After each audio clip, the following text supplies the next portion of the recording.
Paul wrote this letter from house arrest in Rome between 60 and 62 AD. Paul did not start the church in Colossae. He started a church in Ephesus, which is near there. And it's believed that somebody from Colossae visited that church in Ephesus and then came over to start the church for the Colossians. And Paul writes to them for a very similar reason that he writes a lot of different letters, mainly to encourage them in the faith. They had kind of an orthodox understanding of Christian belief when they started the church. And then this kind of different waves of thinking were coming in. All these different preachers were coming in. And they were kind of giving them this false doctrine, these beliefs that were not cohesive with the Christian faith. And so Paul writes to encourage them to continue on that track that they started on. And Paul writes to them, and he writes in Colossians chapter 3, and I want to start with the stuff that we would rather not read, right? So Patrick read for us Colossians 3, 10 through 17. I want to go down to 18 for a second. I hope you'll travel with me. And here's my kind of point about this. We need to read the Bible, okay? My hope is that more than even becoming a Bible-believing church, that we become a Bible-reading church, right? That we actually read what's in the Bible, because there's stuff in there that we would never know it was there unless we read it. So I hope that we encourage this need for biblical literacy. And, you know, the text for this morning could completely avoid these texts, and I'm going to tell you why in just a second. I'm going to read these things for us. That's going to make us a little uncomfortable, okay? So just, you know, kind of get used in your seat or whatever, and we're going to get a little uncomfortable this morning, all right? Colossians chapter 3, verse 18. Wives, be subject to your husbands. How are we doing so far? Everybody uncomfortable? Okay, good. All right. Me too. It's cool. Here we go. You ready? We're gonna wade into this. Husbands, love your wives and never treat them harshly. Children, obey your parents. Where are my kids? You got this? Children, obey your parents. Okay, here we go. For this is acceptable duty. Father, do not provoke your children, or that they may lose heart. Verse 22. Slaves, obey your earthly masters in everything. There's stuff in the Bible that we would rather not read. All right? And we could wade through each of these things and say why Paul wrote this. Why did Paul talk about wives being subject to their husbands? This is not the way that Melissa and I lead. We lead our home and the church in this kind of mutual submission where we each submit to each other. There is not just like one CEO.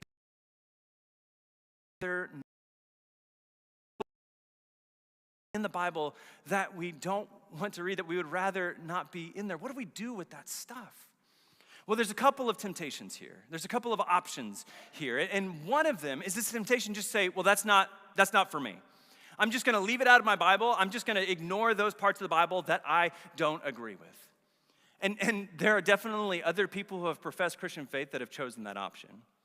But here's why I would encourage you not to do that. Is because then anytime you come to a text that you don't like, you just leave it out. Right? Anytime we come to a text, it's like, oh yeah, I don't like that part of, you know, Jesus calling us to be accountable to our sins. I don't like that part, so I just leave that out. Right? I've already cut out this part, so I don't like that part. My hope is that what we as Christians do is that we read the Bible through the lens of Christ. That we come to understand Jesus through our prayer and our meditation, through our scripture reading in the Gospels, particularly Matthew, Mark, Luke, and John. We understand who Jesus is, and then we use that lens to read the rest of the Bible, the Old and New Testament. We use Jesus, this lens of Christ, to read the Bible. We try to understand the Bible in the context in which it was written and how it applies to our lives today.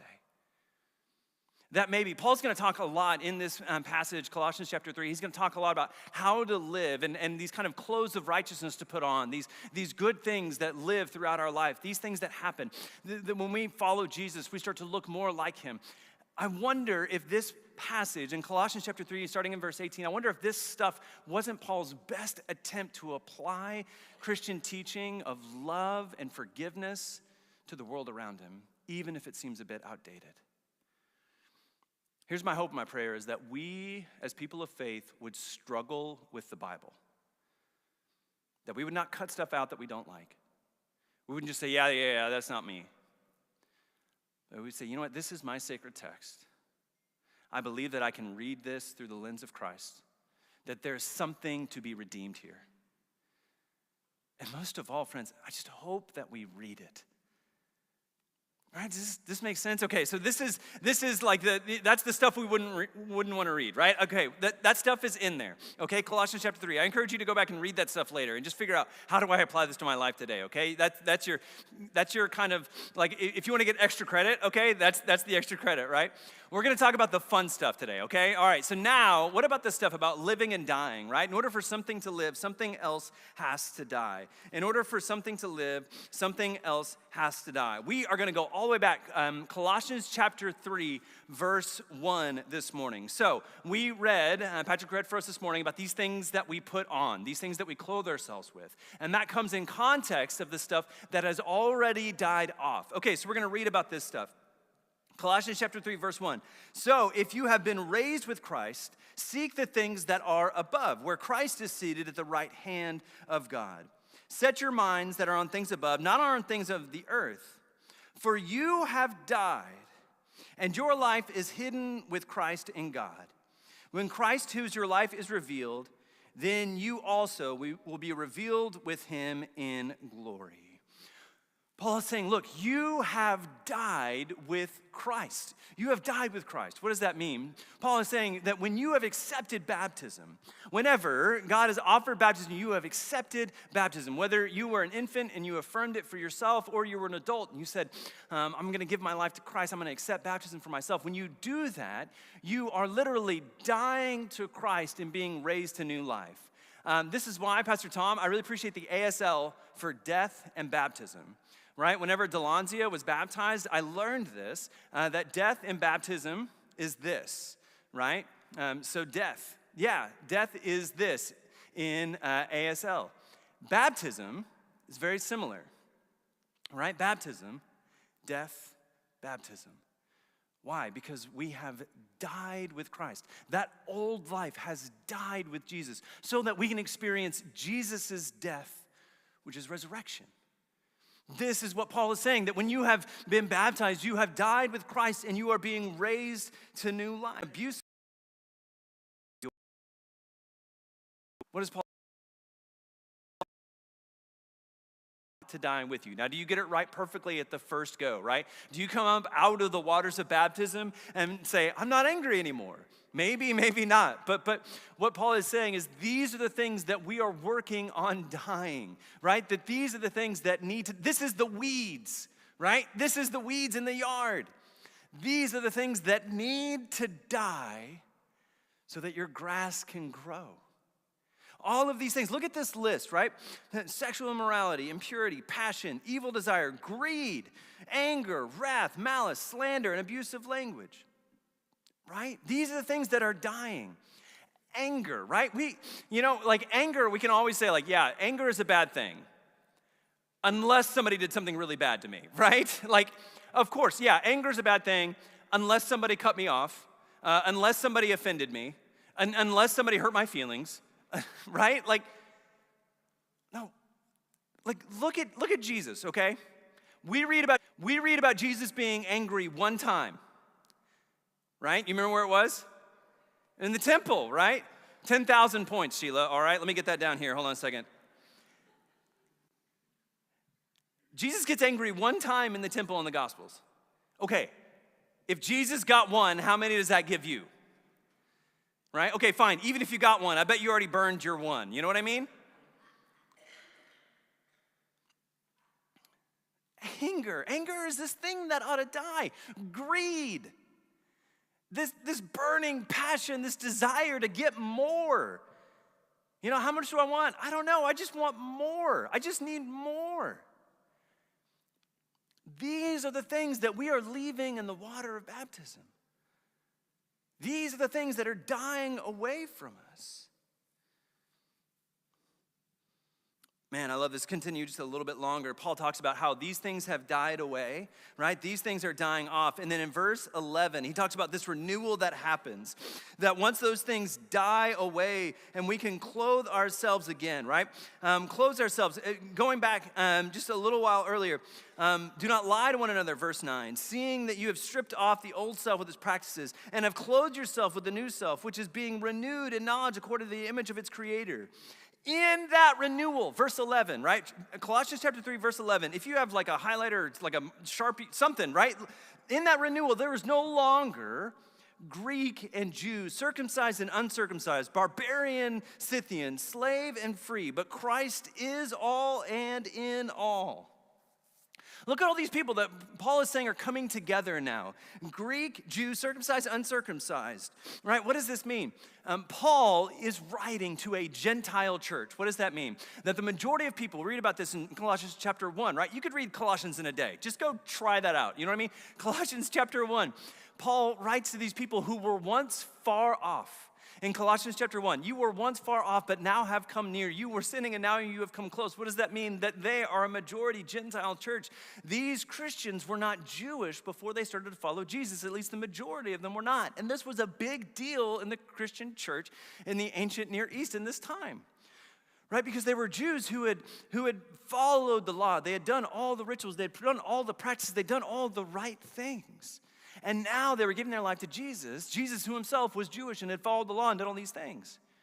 And once Jesus ascended and went to heaven, the apostles started to start the church, and they started to do the things that Jesus talked about. And they came into this conflict where they said, do people have to be Jewish in order to follow Jesus? Do they have to follow all the rituals and the laws of the Jewish faith before they can start to follow Jesus? And they came to this conclusion finally where they said, no, they can just follow Jesus. That's the law of love that they need to follow. And of course, the church kind of made this overarching declaration, but still within the congregation of the actual church, there was some conflict, right? There was some conflict because they thought, well, who are they to follow Jesus? I've been following this law this whole time. Who are they to follow Jesus? And Paul writes to them and says, actually, when you start to follow Jesus, there is no Jew or Greek, circumcised or uncircumcised, barbarian or Scythian, right? We don't have barbarians and Scythians today. Barbarians are Greeks who cannot speak the Greek language.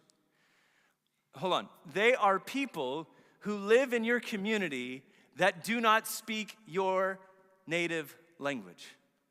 Do you have any of those in your life? This is yes, church. You have those people in your life, okay? And Scythians were nomadic warriors. They were people who did not live in like traditional homes. They had tents that they lived in, and they constantly fought over land. Enslaved or free, Christ is all and in all. This is what the church is to look like. A diverse group of people who are coming from a wide variety of backgrounds who disagree on every other issue other than the issue of following Jesus. And that is why I am so privileged, that Melissa and I are so privileged, and Pastor Tom is so privileged to be a part of this church community. I want to celebrate, like when Paul writes to the church in Colossae, I can't help but to see this church among like the direct recipients of this letter. Right? Just last week, we had like 100 people worshiping with us, and 22 people were guests, meaning that they were not members of the church. 22 people last Sunday were guests. And you may say, well, that was just a kind of anomaly. You're right, because the previous Sunday, we had 100 people in worship, and 33 people were guests, were not members. That is a big deal, church. That is a big deal. More than half of our congregation has been a part of this church for 4 years or less. About a quarter of our congregation are what we call our legacy members. You are the people who have been a part of this church for a long time. And that is a beautiful representation of what it means to be the church. A group of people some of whom have been a part of the community for a long time, and some people who are just trying to figure it out. That also means that if you're new here and you're looking around at people and trying to see if they know what they're doing, they're faking it too, okay? They're like, statistically, we're faking it, all right? That's what it means. We are so glad that you are here. And Paul writes to the church and he says, there is no longer guest or member, Jew or Greek, that Christ is all and in all. Jesus is in the business of removing barriers. Jesus is in the business of removing barriers. And again, I just want to celebrate this church for the amazing work that they're doing. Something really cool that's happening, I think this is probably an announcement that Melissa's going to make later, and I'm going to go ahead and spoil it, is that our Ash Wednesday service. All right, so Ash Wednesday is the time that begins what we call Lent, which is a season of preparation for Easter, okay? So Ash Wednesday is kind of a big deal in the church. It's this time that we begin this time of like kind of penitence, and some people fast during Lent, whether from food on a certain day of the week for 24 hours, or they give up technology or something like that. That's kind of that season of Lent. On Ash Wednesday here in worship, we are going to gather on March 5th. We're going to gather at 5:30 for dinner, and then at 7 o'clock,